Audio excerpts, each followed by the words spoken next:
Darling అసలు చాలా మందికి ఒక చిన్న డౌట్ ఉంది. రాబిన్హుడ్ అనేది ఇంగ్లీష్ టైటిల్ కదా, మన వాళ్ళందరికీ అర్థమవుతుందా? రాబిన్హుడ్ అంటే ఎవరు, ఆ పదానికి అసలు మీనింగ్ ఏంటి?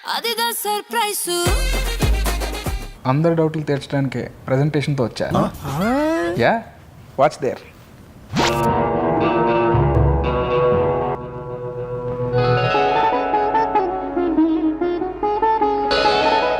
పందిపోట్లు దోచుకున్న సంపదని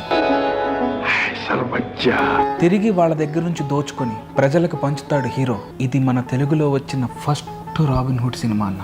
అంటే ఇప్పుడు మంది కూడా ఒక జానపద సోషల్ ఫండ్స్ సినిమా అంటావు. అదేంటండి శంకరాభరణం కథ చెప్తే అడవిరావుని అర్థం చేసుకున్నారు. Oh you came in that route.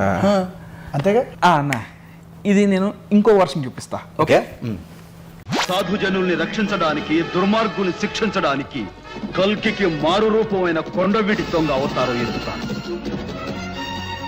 మీరు చేస్తున్న అన్యాయాల్ని కొండవీటి పొలిమేరలు దాటేదాకా తరిమి తరిమి కొడతాను. ఈ సినిమాలో మెగాస్టార్ చిరంజీవి గారు మన్యం ప్రజల్ని భూస్వాముల అన్యాయాల నుండి రక్షించారు. మనకు తెలిసిన నెక్స్ట్ రాబిన్హుడ్ ఈయనే అన్న.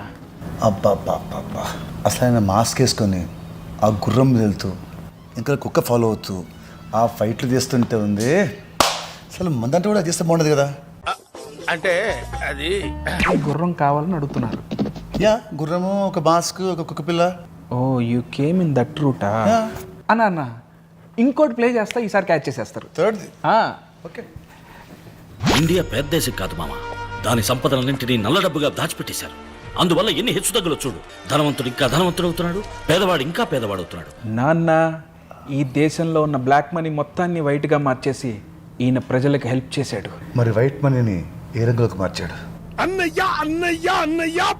జోక్ అన్న, కొంచెం బిజీగా ఉన్నాం కదా, ఆఫీస్కి వెళ్ళి నవ్వుకున్నా. ఇప్పుడు ఇవాళ రేపా? ఇలా కాదన్న, మీకు డైరెక్ట్గా అర్థం అవడానికి ఏం చేయాలో నాకు తెలుసు, చూడండి. ఓకే.